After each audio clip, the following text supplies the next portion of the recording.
Presente o número regimental de senhoras deputadas e senhores deputados, sob a proteção de Deus, iniciamos nossos trabalhos. Esta presidência dispensa a leitura da ata da sessão anterior e recebe o expediente nessa data, dia 12 de novembro de 2020.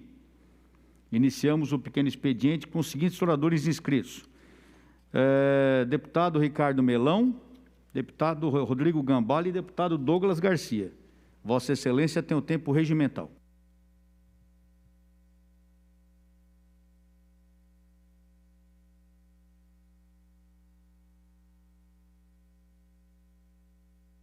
Som para o deputado, por favor. Opa, agora sim. Muito obrigado, senhor presidente. Quero cumprimentar todos os pares aqui presentes, nobre deputada Janaína Pascoal, nobre deputada Letícia Guiar, nobre deputado Coronel Telhada, nobre deputado Carlos Gianazzi, todos os servidores da Assembleia Legislativa do Estado de São Paulo.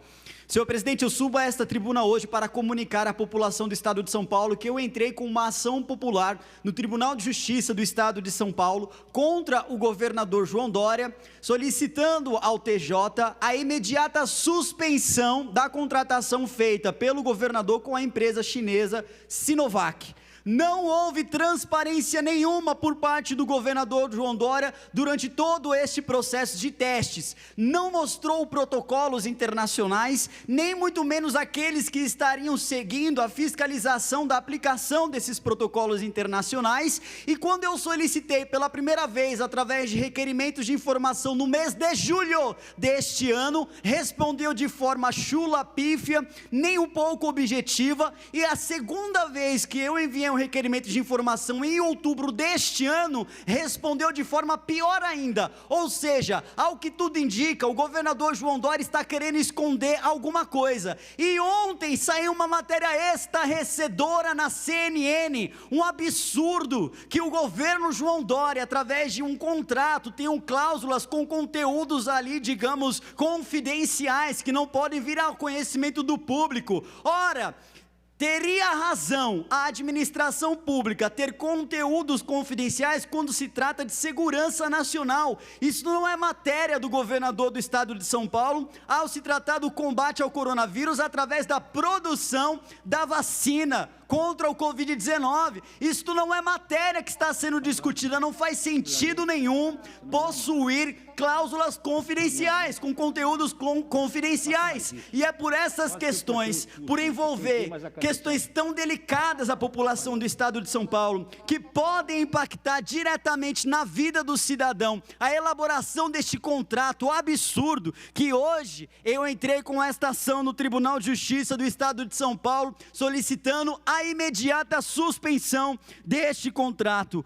O agravante principal, senhores, neste contrato é as cláusulas com conteúdo confidencial após a notícia estarrecedora da CNN. Está tudo por baixo dos panos. O governador do Estado de São Paulo mostrou a nós um contrato que é potencialmente fraudulento e criminoso. Potencialmente fraudulento e criminoso este contrato é. E é por isso que ele precisa ser derrubado. João Dória não pode simplesmente fazer o que bem entender com a população do Estado de São Paulo. Ele tem que respeitar o orçamento do Estado, respeitar esta Assembleia Legislativa principalmente, porque cada um dos deputados que aqui estão tem o poder de solicitar informações ao governo e recebê-las de forma clara. Agora é um absurdo a Assembleia não saber do que se trata este contrato e a CNN ter essas informações. É um absurdo o governador do Estado de São Paulo querer utilizar o dinheiro da população do Estado de São Paulo para confirmar o pagamento de 120 mil doses, aí trazendo agora para o dia 20 de novembro, após a Anvisa ter suspendido os testes da vacina aqui no Estado de São Paulo recentemente. E agora mais esse escândalo trazido pela CNN. Nós não vamos aceitar os desmandos do governador do estado de São Paulo, a sua irresponsabilidade. Isso é um verdadeiro desgoverno. Inclusive, eu convido aqui a toda a bancada conservadora desta Assembleia Legislativa, que é oposição também ao governador João Dória, a juntos, com base no que o João Dória fez, porque a transparência é um princípio da administração pública, de esconder e trazer cláusulas confidenciais, de juntos elaborarmos outro pedido de impeachment a ser protocolado nesta Assembleia Legislativa. Este homem não pode mais permanecer no poder, este homem não pode mais usar e abusar do dinheiro do pagador de impostos. Este homem é um verdadeiro irresponsável, e eu espero que a Justiça de São Paulo, tenha fé que o Tribunal de Justiça irá atender a ação popular que eu protocolei ainda hoje, irá derrubar este contrato, irá suspender este contrato, em nome da população paulista, dos 45 milhões de paulistas que estão sob o risco de serem obrigados a serem vacinados por uma vacina que não tem comprovação científica e que o governador tirou de sabe lá de onde, que eu não posso falar aqui porque o decoro não me permite, mas ele é um verdadeiro irresponsável, e nós vamos usar todas as instituições para lutar contra os desmandos do governador do estado. Muito obrigado, senhor presidente. Muito obrigado, senhor deputado. Pela ordem, senhor presidente. Pela ordem, senhora deputada. Posso fazer uma breve comunicação da tribuna? Senhora deputada, normalmente nós não autorizamos, tendo visto deputados inscritos, mas eu quero pedir licença aos deputados aqui presentes, porque ela conversou comigo, ela está com uma atividade fora. Pode ser, senhores deputados? Então, Vossa Excelência tem autorização para fazer uso da tribuna, por gentileza.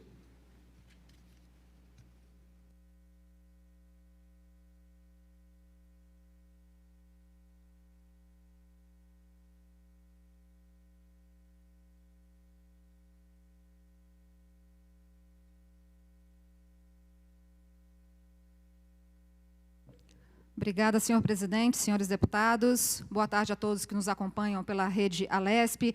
Quero fazer uma comunicação que chegou até o meu conhecimento da ACI de São José dos Campos, Associação Comercial e Industrial de São José dos Campos, que enviou um comunicado, um alerta para todos os seus associados, para todos os contribuintes, a respeito do PL 529, que foi aprovado aqui nessa casa, que eu fui contrária e utilizei todas as ferramentas regimentais para a gente tentar evitar que esse projeto do pacote de maldades do João Dória fosse aprovado.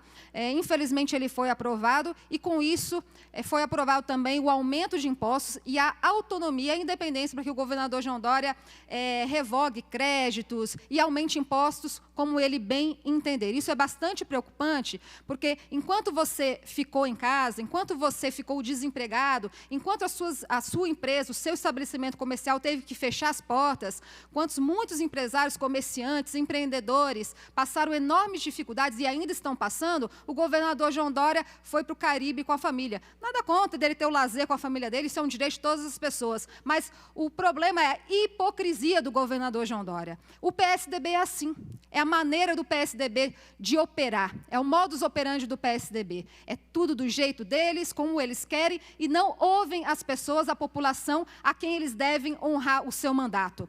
Fica aqui, mais uma vez, o meu alerta. Nós precisamos varrer o PSDB dos municípios. As eleições são domingo agora. Nós precisamos ter coragem de enfrentar essa velha política, esse sistema podre da política, o PSDB que não representa verdadeiramente a população. Quero fazer um apelo a você de São José dos Campos, que é a minha cidade. Quero aqui parabenizar o Sena, meu amigo, que é candidato a prefeito na cidade de São José dos Campos, pela coragem, pela força, pela determinação, pelo empenho de encarar o sistema, de ir à luta, de defender os princípios conservadores. Parabéns, Sena, estamos juntos. Domingo, nós vamos mostrar a nossa força juntos contra o PSDB, contra o governador João Dória, a favor das pessoas e sempre fechados com Bolsonaro. Obrigada, senhor presidente. Obrigada a todos. Muito obrigado, senhora deputada. Próximo deputado, o deputado Sérgio Vitor. Deputado Jorge Wilson, xerife do consumidor. Deputado Major Meca. Deputado Castelo Branco. Deputado Jorge do Carmo. Obrigado. Vai com Deus. Deputada Carla Morando. Deputado Maurici.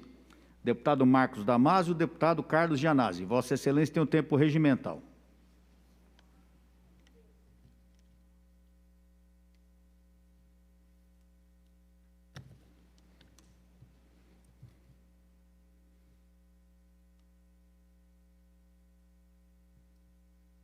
Senhor presidente, senhores deputados, senhoras deputadas, telespectador da TV Assembleia, o secretário da Educação, o secretário Roscielli, chamo ele de Roscielli Ventralbe, senhor presidente, escreveu um texto na sua rede social que deixou uma boa parte do magistério revoltada. Ele escreve o seguinte, ele fala, em síntese, ele fala que os professores estavam numa zona de conforto. Ele diz o seguinte: os últimos meses foram desafiadores e solitários. Todos nós tivemos que nos reinventar e sair da zona de conforto. Senhor presidente, os profissionais da educação nunca estiveram em nenhuma zona de conforto. Ao contrário disso, os profissionais da educação trabalham em condições extremamente precarizadas, em escolas de lata. Não vejo nenhuma zona de conforto nos profissionais da educação que trabalham nas mais de 100 escolas de lata da rede estadual de ensino. Eu não vejo nenhuma zona de conforto que o secretário cita aqui no seu texto, nas suas redes sociais, para os professores que trabalham em salas superlotadas, para profissionais da educação que têm salários extremamente baixos, sobretudo os profissionais do quadro de apoio escolar, os agentes de organização escolar, que têm salários inferiores, muitas vezes, ao salário mínimo. Não vejo essa zona de conforto que o secretário cita aqui no seu texto, ou a zona de conforto, talvez, das escolas sem infraestrutura, sem laboratórios, sem oficinas, sem laboratórios de informática, de ciências, sem material de limpeza, sem papel higiênico. Essa é a situação de uma rede extremamente sucateada e degradada, uma rede que não tem investimento. Então, não vejo, e os profissionais da educação também nunca viram, nunca estiveram nessa posição confortável que o secretário anunciou. Me parece que o secretário tem visitado algumas escolas, mas são umas escolas escolhidas a dedo pelas diretorias de ensino, né? Ele escolhe. Eu nunca vi o secretário indo lá no Grajaú, nas escolas de lata. Nunca vi o secretário indo nas escolas de lata. E eu faço um desafio aqui, secretário. Vamos visitar a escola Ayrton Senna, que é uma escola de lata que fica em Parelheiros. Aliás, além de Parelheiros, é um bairro de Parelheiros, que se chama o bairro Vargem Grande. Lá tem uma escola de lata que tem esse nome, Escola Estadual Ayrton Senna. Ou as 3 escolas que existem na região do Parque Residencial Cocaia, e na região do Grajaú, são 3 escolas emparelhadas, senhor presidente. A escola, elas tinham esse nome, Gaivota 1, Gaivota 2 e Gaivota 3. Tem várias, eu poderia citar aqui muitas escolas da rede pública, que são escolas de lata, que são escolas inadequadas para o processo pedagógico, escolas que foram improvisadas há muitos anos e permanecem, e não foram ainda substituídas. Então, essa frase gerou revolta e com razão. Ele fala que os professores estavam numa zona de conforto. Imagina, não estavam em zona de conforto, seu secretário, e nem estão fazendo trabalho remoto. Os professores continuam no desconforto, porque não tiveram acesso à internet gratuita, eles não conseguem se comunicar com os alunos, porque os alunos também não tiveram acesso, né, a essas tecnologias todas necessárias para a educação à distância. A secretaria não tomou nenhuma providência, a única coisa feita foi, agora, no final do ano, o secretário lançou um programa para que o professor pudesse financiar a compra de um computador de até R$2.000, mas não é a secretaria não está dando. O professor vai comprar, com o dinheiro dele, o computador, depois, em 24 prestações, a secretaria vai reembolsar esse professor. Mas existem várias condições para que haja esse reembolso, e não é não é todo professor que vai ter acesso a esse programa, mas para os alunos nada, não vai ter banda larga para esses professores, ou seja, a Secretaria da Educação não criou as condições durante toda essa pandemia para que houvesse minimamente a educação à distância. Então, os professores continuam não tendo conforto nenhum, senhor presidente. Então, deixo aqui também o nosso repúdio a essa infeliz e insensata colocação do secretário Rocieli Ventralbe de que os professores estavam numa zona de conforto. E aí eu entendo a revolta da rede estadual, de todos os profissionais da educação, com um secretário que realmente não conhece a rede. Muito obrigado, senhor presidente. Continuando a lista dos oradores inscritos no pequeno expediente, eu gostaria de chamar para fazer uso da palavra o nobre deputado Luiz Fernando Lula da Silva. Nobre deputado Coronel Telhada, Vossa Excelência tem um tempo regimental. Senhor presidente, senhoras e senhores deputados, a todos que nos assistem pela rede Alesp, quero saudar aqui a Cabuana, em nome de quem saúda nossa assessoria policial militar. Hoje, dia 12 de novembro, é dia de ser comemorado o Dia da Indústria Automobilística no Brasil. Parabéns a todos que trabalham nessa área tão importante do automobilismo, da indústria automobilística. Também é dia nacional dos supermercados, uma área tão importante. Sem os supermercados, com certeza, não teríamos as cidades, as grandes cidades, que é o que abastece, além do homem do campo, lógico, que faz toda a parte de alimentação, os supermercados, a rede de distribuição é de suma importância. Também nós temos, hoje, o Dia Nacional do Diretor de Escolas. Um abraço a todos, amigos e amigas que fazem essa importante missão de ser diretor de escola. Eu lembro da dona Lair até hoje. A dona Lair foi minha diretora há muitos anos, lá no grupo escolar Matias Ares, lá no ginásio estadual Nossa Senhora do Ó, no Genso. Tenho um grande carinho por ela, muito, até hoje. Então, um abraço a todos os amigos e amigas dessa nobre profissão. E hoje também é Dia Nacional do Inventor. Na foto aí nós colocamos um dos maiores inventores brasileiros, Santos Dumont, para lembrar dessa data tão importante, de tantas pessoas que fazem o Brasil melhor, fazem o mundo melhor, inventando sempre novidades aí para que a nossa vida seja mais tranquila.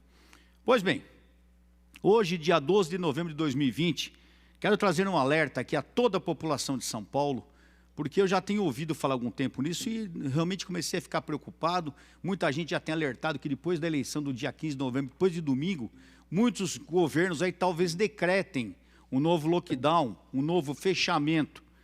E eu estou começando a crer que isso vai acontecer mesmo, porque eu tenho recebido algumas notícias, tenho recebido alguns WhatsApp. Por exemplo, eu recebi um WhatsApp hoje, que é uma coisa muito estranha, mas é um caminho já sendo semeado, sendo preparado para uma futura ação governamental, porque é isso que o governo quer até o final do ano. Enquanto perdurar o estado de pandemia, o governo vai gastar do jeito que ele quiser, da forma que ele quiser, sem dar satisfação para ninguém, e nós do Grupo PDO já aprovamos a grande mentira que o governo do estado de São Paulo vinha fazendo ao longo dessa pandemia. Olha só, eu recebi um e-mail aqui, eu não vou ler tudo, caros, etc, etc, a infecção por Covid tem aumentado na cidade de São Paulo entre as classes A e B nas últimas 3 semanas. Ué, por quê? A classe A e B é diferente da classe C, D, outra classe. Ser humano agora, a doença pega por classe, pelo que eu estou vendo, mas é muito estranho.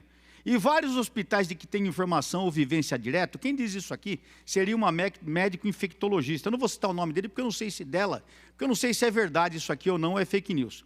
Mas essa pessoa se apresenta como médica e fala que em vários hospitais que ela trabalha ou tem conhecimento, vem apresentando um aumento de casos de Covid. E veja que interessante, Sírio-Libanês, Oswaldo Cruz, 9 de Julho, Samaritano, Santa Paula, São Luís, só hospitais bons, hospitais particulares. Estranho isso, né? Tiveram um aumento significativo de atendimento e pelo menos 2 meses, há 2 meses estão lotados. Se estão lotados há 2 meses, só agora é noticiado. Muito estranho isso. As nossas consultas aumentaram exponencialmente. E não é por ônibus lotado e metrô lotado. Olha só que absurdo. Está dizendo aqui que o Covid não foi transmitido por ônibus lotado ou pelo metrô lotado. São por festas, encontros e jantares. Porra, pelo amor de Deus. Acho que está tirando a gente por trouxa aqui. Só pode estar tirando a gente por trouxa. Ou seja, a Covid o pessoal não pega no ônibus lotado, não pega no metrô lotado, não pega no trem lotado, ele pega em festa e jantares. Ô gente, pelo amor de Deus, né? Pelo amor de estar tirando o povo por idiota. Pois bem, continuando. Espero que esse aumento não passe para a população menos favorecida. Ah, que bonzinho, a classe rica está toda dodói, mas não quer que o pobre pegue a doença. É muita hipocrisia um negócio desse aqui. Vamos lá. Porque hoje o HC já não tem condições de reservar novamente um instituto inteiro como fez na primeira onda para tratar do Covid. Uma vez que agora está lotado com as internações por outras doenças que estavam represadas. Olha só que interessante, gente. O Covid represou todas as outras doenças. Com o Covid no Brasil não teve mais doença nenhuma. Ficou tudo represado e de repente agora as outras doenças apareceram. Ô gente, pelo amor de Deus, isso aqui é um golpe que está sendo armado. Estão falando que os hospitais estão superlotados. Para quê? Para o governo alugar mais leitos particulares. Aquele golpe que já foi tentado lá atrás e nós, do PDO, quebramos o governo num chamamento de 594 milhões que seriam gastos do dinheiro público e não puderam gastar, estão armando esse novo golpe. Então aqui fica claro a intenção de começar a disseminar na população novamente o apavoro, e não bastasse isso, a imprensa, mais uma vez, mancomunada com o governo, está dando respaldo para isso. Eu estou com uma matéria aqui do dia 11 de novembro, portanto, de ontem, o meu assessor Davi Denis me trouxe, do estado de São Paulo, e ele confirma isso, que a altas de infecções na classe média foi constatada na capital. Porra, você vai na periferia, é baile funk, os botecos tudo aberto, as ruas lotadas, ninguém usando máscara. Fala para mim que é mentira isso. Ou os deputados aqui não têm rodado São Paulo. Fala para mim que eu estou mentindo.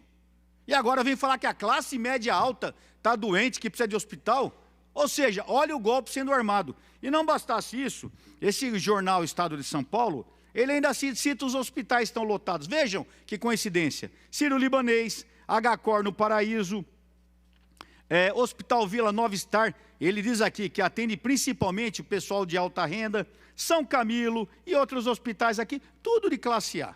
Agora, vocês iam me dizer que depois de... Mas a sacanagem está justamente aí. Se está realmente tendo essa alta, se foi realmente constatado, por que já não se tomou providência? Não, vai esperar passar a eleição de domingo, para não atrapalhar os senhores candidatos a prefeito, e aí sacaneia mais uma vez a população. Muita gente que trabalha com buffet, eu tenho falado aqui, com eventos, está sem trabalhar há mais de 7 meses, está passando fome, e um novo golpe está sendo preparado pelo governo, a fim de fazer o quê? Alugar leito particular, para ganhar dinheiro, para desviar dinheiro, verba pública, e nós temos cada dia novas constatações aí, de denúncias que têm sido feitas ao Ministério Público. Nós estamos preparando mais uma aí que está chegando para a gente, de denúncias a respeito de irregularidades na compra e aquisição de materiais feito pelo governo do Estado de São Paulo. Fiquem atentos, mais um golpe está sendo armado, e a grande... Eu falo, a doença existe, é preocupante sim, acabei de receber a notícia de que um coronel amigo nosso está internado. Eu estive em 9 UTIs, eu entrei em 9 UTIs durante a pandemia, deputada Janaína, deputada Douglas, deputado Janazzi, em 9 UTIs, e eu vi que a doença existe e ela é grave. Agora, fazer o que o Estado está querendo fazer, aplicar novo golpe para gastar mais dinheiro público, isso eu não vou aceitar, e tenho certeza que eu trabalharei forte contra isso, porque já chega de sacanagem em cima do povo de São Paulo. Muito obrigado, senhor presidente. Continuando a lista dos oradores inscritos no pequeno expediente, eu gostaria de chamar para fazer uso da palavra o nobre deputado agente federal Danilo Balas. Nobre deputada Janaína Pascoal. Vossa Excelência tem um tempo regimental.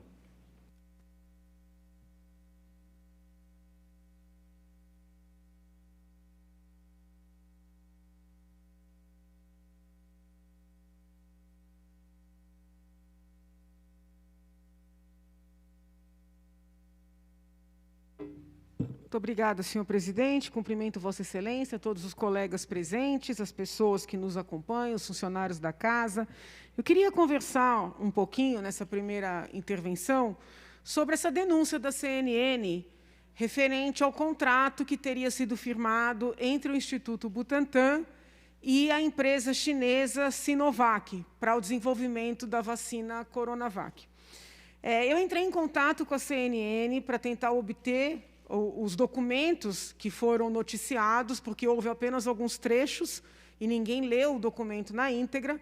Como a CNN, por questões de compliance, disse que não poderia entregar os documentos, eu já enviei, por meio do gabinete, um e-mail para o próprio Instituto do Butantan, vou aguardar o retorno, se não houver retorno, oficiarei ou mesmo farei um requerimento de informações. Por que eu estou fazendo isso? Só porque saiu a denúncia? Não, porque em julho, preocupada com a segurança dos voluntários na pesquisa, eu oficiei a Anvisa, oficiei a Comissão Nacional de Ética em Pesquisa, oficiei o próprio Instituto Butantan e, para ter mais segurança, enviei um requerimento de informações ao governador. Nesse ínterim, fiz uma reunião com o Dr. Dimas Covas e toda a equipe do Instituto Butantan, uma reunião online, em virtude da pandemia, e fiz uma série de indagações, oralmente, por escrito. Naquele momento, o meu foco era a segurança dos voluntários. Então, eu perguntei sobre reações adversas, por que cidadãos chineses não estavam participando da terceira fase, se os protocolos tinham sido apresentados na Anvisa, na Comissão de Ética. O meu foco era este. Tá? Meu foco não era a questão, eventualmente, contratual, os valores, os prazos. Porém, por uma ironia do destino, eu indaguei. O que estava envolvido em termos de recurso público nessa tal parceria? Eu resgatei hoje cedo os documentos e eu não utilizei a palavra contrato, porque as matérias davam conta de uma parceria. Então, eu indaguei que recursos estavam envolvidos. E tanto na reunião como no requerimento, na resposta ao requerimento de informações, veio, assim, muito claramente a informação de que não havia recursos públicos envolvidos. Então, eu estou estranhando muito, porque não foi uma pergunta, vamos dizer assim, informal, foi uma pergunta feita por requerimento de informações, isso é publicado no Diário Oficial, a resposta também vem por meio de Diário Oficial, no sentido de que não havia recursos. E agora a CNN teve acesso a um documento que, até onde eu sei, deputado nenhum acessou, porque eu oficiei vários órgãos, eu sequer sabia da existência desse documento, confesso aqui. A CNN teve acesso a um documento que fala o contrário. Então, eu preciso acessar o documento para ver a data do documento, para entender se ele foi firmado antes ou depois da resposta ao meu requerimento de informações. Porque o mínimo que nós podemos exigir das autoridades é a transparência no trato e, vamos dizer assim, a dignidade da informação. Independentemente de nós concordarmos, divergirmos, eventualmente até brigarmos em torno de um tema, nós não podemos, digo primeiro nós cidadãos, mas especialmente nós deputados, receber informações contrárias à realidade dos fatos, ou informações cortadas, ou informações de alguma maneira nebulosas. Então, eu já solicitei os documentos, entendo que o governo deveria, sim, disponibilizar esse tal acordo na íntegra. Como o colega Douglas disse, o sigilo só se justifica em torno de questões de segurança. Poder-se-ia admitir em torno da fórmula, né, dado que tem aí uma concorrência internacional, ou deveria ser uma convergência, mas é uma concorrência internacional de vários laboratórios para chegarem a essa tão almejada vacina. Então, se quiser manter sigilo sobre a forma, não tem problema. A fórmula, não tem problema. Agora, os termos do convênio, os termos da contratação, esses têm que ser públicos. Em especial se houver recursos públicos, porém, ainda que não se trate de recursos públicos, em havendo recursos, mesmo que particulares, é necessário ter publicidade. Porque nós temos que saber quem está investindo, por que está investindo, com que finalidade e se está recebendo algum tipo de favorecimento. Então, antes de fazer qualquer juízo de valor sobre a denúncia da CNN, eu quero acessar os documentos, já estou trabalhando para esta finalidade. Eu havia ficado satisfeita com as informações que me foram passadas, por escrito, oralmente, mas estou bastante preocupada, né, com a possibilidade de estas informações terem sido prestadas de maneira não conforme, vamos dizer assim, com a realidade dos fatos. Acredito que hoje ainda tem algum tipo de posicionamento. Assim que eu tiver acesso ao documento ou qualquer outra informação, eu vou trazer aqui na tribuna, ou mesmo por meio das redes sociais, sempre de maneira respeitosa, ponderada, mas fazendo o trabalho, né, de fiscalização que precisa ser feito, inclusive por meio dos instrumentos que o regimento desta Casa nos disponibiliza. Eu agradeço, senhor presidente, e tratarei do próximo tema na próxima intervenção, ainda nesta data. Continuando a lista dos oradores inscritos no pequeno expediente, eu gostaria de chamar para fazer uso da palavra o nobre deputado Carlos César, nobre deputada Adriana Borgo, nobre deputado Adalberto Freitas. Entrando na lista suplementar, chamo para fazer uso da palavra o nobre deputado delegado Olim, nobre deputado agente federal Danilo Balas, nobre deputada Carla Morando, nobre deputada Letícia Aguiar, nobre deputado Carlos Gianazzi. Vossa Excelência tem o tempo regimental. Senhor presidente, nobre deputado Douglas Garcia, deputada Janaína, telespectador da TV Assembleia, de volta a esta tribuna, um dos debates que nós estamos fazendo nesse momento é em relação ao ano que vem, a volta às aulas, mas não no ano de 2020, porque isso não será mais possível, a retomada na educação básica das aulas presenciais. Nós podemos voltar, logicamente, do ano que vem, já num outro momento, com segurança sanitária, com vacinação, com testagem em massa, com o fim da transmissão comunitária do coronavírus. E me preocupa muito, senhores deputados e deputadas, a situação das nossas escolas, porque a Secretaria da Educação, o governo Dória, não tem investido na adequação arquitetônica das escolas para viver um novo momento do pós-pandemia, ou talvez ainda no convívio, né, com a parte dessa pandemia. E uma das questões mais debatidas hoje é a readequação arquitetônica das escolas públicas e privadas. Não é possível voltar com as aulas presenciais com esse modelo predial, arquitetônico de escolas que nós temos. É impossível. Escolas sem ventilação, sem arejamento, com janelas fechadas, né? As escolas públicas, em geral, são verdadeiras prisões, né? E não tem isso, não tem ventilação, não tem arejamento e são superlotadas. Então, não será mais possível a volta para essa antiga realidade. E o governo tem que fazer essa readequação arquitetônica. Para isso que nós temos a FDE, a Fundação para o Desenvolvimento do Ensino, que tem um orçamento bilionário. Essa fundação é responsável, a autarquia da Secretaria da Educação, ela é responsável pela construção de escolas, reformas de escolas, compra de material didático escolar, é uma fundação importante. Mas não vejo nenhuma movimentação da FDE no sentido de readequar as nossas escolas, para que lá na frente, em algum momento, com as condições sanitárias dadas, no ano que vem, nós possamos voltar.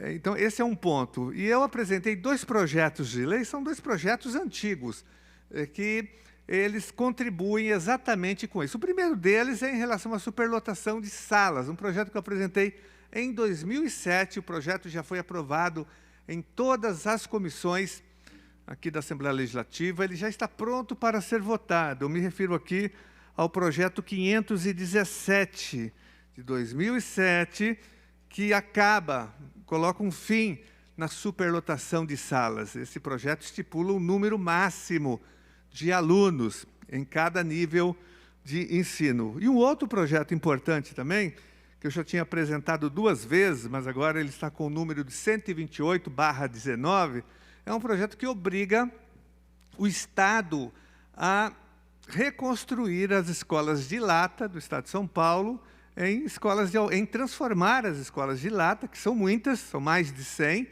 em escolas de alvenaria, porque é impossível voltar às aulas e colocar os alunos nas escolas de lata. O governo tem que tomar as providências. Então, são 2 projetos aqui, são 2 contribuições importantes do Poder Legislativo. Já que o governo não faz, o governo do PSDB nunca investiu no fim da superlotação de salas, na transformação das escolas de lata em escolas de alvenaria, então o Legislativo toma essas providências, apresenta propostas, já fiz indicações, denúncias, acionei o Tribunal de Contas, o Ministério Público em relação a esses fatos que eu estou citando, apresentei projetos de lei, enfim, mas o governo não se movimenta.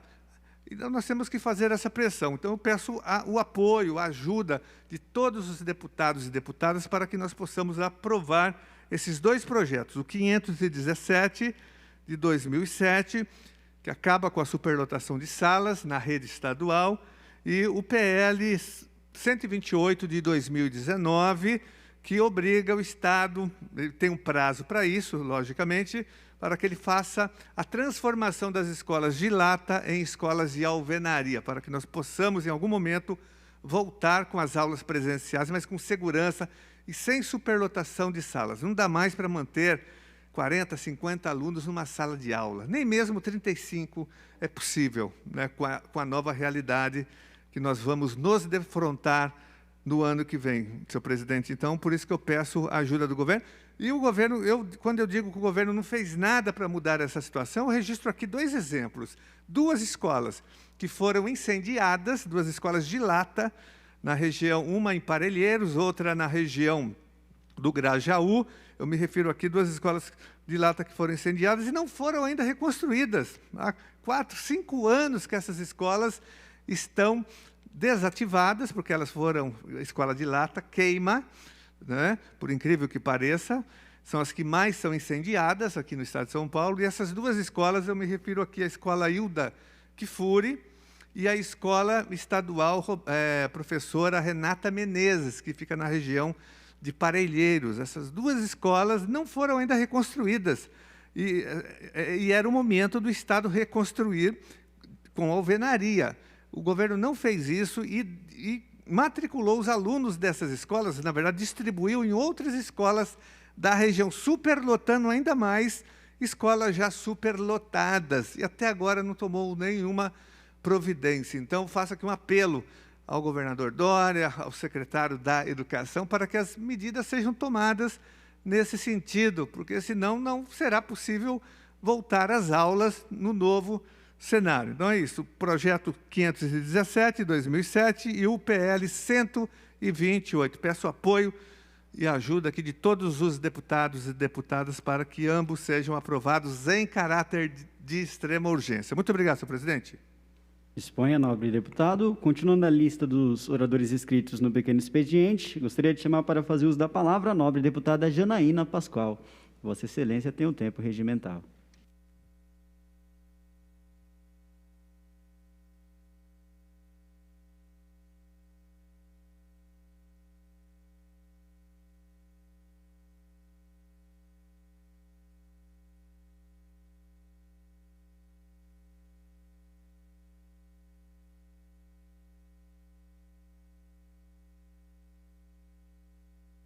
Obrigada, senhor presidente.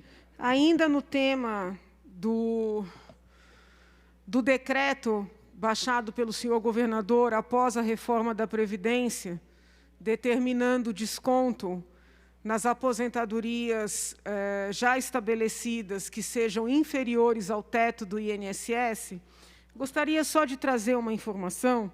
Os senhores se recordam que eu expliquei o que foi efetivamente aprovado mediante a reforma e que a previsão da cobrança das aposentadorias de quem ganhava abaixo do teto era na eventualidade de haver um déficit específico, porque o déficit genérico já tinha sido aquele que propiciou a reforma da Previdência. Disse aos senhores que fui fazer uma reunião com o secretário Mauro Ricardo, e ele deixou claro que não voltaria atrás na cobrança dessa porcentagem na aposentadoria de quem recebe menos do que o teto. Na oportunidade, estavam presentes representantes da SPPrev, que disseram que em outros estados essa cobrança já estava sendo feita. Passaram uma lista de estados, nós analisamos, a informação é verdadeira, porém, um dos estados apontados na reunião foi o Paraná. E, a não ser que eu esteja equivocada e que haja outras normas, para além desta aqui que eu tive acesso, no Paraná, a verificação do déficit e do desconto, ela não é feita por meio de decreto, ela é feita diretamente na lei da reforma. E a previsão é de que, enquanto houver déficit atuarial no âmbito do regime próprio de previdência do Estado, a contribuição ordinária dos aposentados e pensionistas incidirá sobre o montante dos proventos de aposentadorias e de pensões que supere 3 salários mínimos nacionais. Por que eu estou frisando isso? Porque, na reunião, a informação que eu recebi era de que todos os estados, esses estados, né, de uma listinha, estavam cobrando a partir de um salário mínimo. E eu lembro bem que eu ponderei, um salário mínimo é muito pouco. Nós não podemos trabalhar com 3 salários mínimos, e eles disseram que não, que teriam que seguir essa regra. No Paraná, a não ser que haja um decreto governamental mudando esta previsão aqui, tá? Fala-se em 3 salários mínimos. Da mesma maneira, nessa reunião e nas complementações posteriores, os representantes da SPPREV e o próprio senhor secretário deram como exemplo o estado do Mato Grosso. No Mato Grosso, diferentemente do que está acontecendo aqui, a determinação não foi estabelecida por meio de decreto. Eu tenho insistido nesse ponto, esse ponto é relevante. E, na lei, eles dizem que ficam isentos de contribuição estabelecida os segurados do regime próprio da Previdência, cujos proventos, em sua totalidade, sejam inferiores a R$3.000. Esse é o dispositivo que fala desse déficit especial. Então, em havendo esse déficit especial, que foi reconhecido por lei, poder-se-ia descontar, na verdade, provavelmente já estão descontando, no Mato Grosso, aqueles salários, aqueles proventos de aposentadoria inferiores a R$3.000. Então, essa informação me parece importante, porque eu falei aqui na tribuna, falei na reunião, o déficit que ficou previsto na reforma da Previdência, autorizando uma cobrança daqueles que recebem abaixo do teto, há de ser um déficit diferenciado do déficit que autorizou a própria reforma. Porque, senão, não teria sentido. Se o déficit já fosse o da reforma, seria feita uma previsão direta e não deixar a margem para se baixar esse desconto por meio de decreto. Os próprios estados apontados como exemplo na reunião que eu mencionei são prova de que eu tenho razão, porque nesses estados a determinação desse desconto já foi feita na própria reforma, por meio de lei. O reconhecimento do déficit foi feito na própria reforma. Não se deixou para uma oportunidade futura, que obviamente não poderia ser um mês depois, porque senão essa casa já teria tratado do tema. E nestes 2 estados, trazidos como exemplo pela própria SPPREV, os descontos não acontecem a partir de um salário mínimo, ou seja, passando um salário mínimo. Eles acontecem ou a partir de 3 salários, que foi inclusive uma das propostas que eu fiz na reunião, ou a partir de R$3.000. Tá? Eu quero trazer esse registro para que nós possamos primar pela transparência nesse debate. É um debate importante. Como eu disse, são muitos os e-mails. É impossível responder todos os e-mails. Eu sei que as pessoas, às vezes, ficam magoadas, escrevem novamente dizendo que não obtiveram resposta, mas eu vou fazendo os esclarecimentos paulatinamente, conforme as informações vão sendo acessadas aqui na tribuna. E eu entendo que, para o debate jurídico, inclusive, em torno dessa matéria, estas informações são importantes. A situação nos estados apontados como exemplo pela própria SPPREV e pelo governo, essa situação é diferente, sob o ponto de vista jurídico e também em termos de valores passíveis de descontos ao meu ver, né, da maneira como feitos, e nos montantes como feitos, indevidos. Muito obrigada, senhor presidente. Havendo acordos de liderança, excelência, eu solicito o levantamento da presente sessão. É regimental, senhoras deputadas e senhores deputados, havendo acordo de lideranças, esta presidência, antes de dar por levantados os trabalhos, convoca vossas excelências para a sessão ordinária de amanhã, a hora regimental, sem ordem do dia. Está levantada a presente sessão.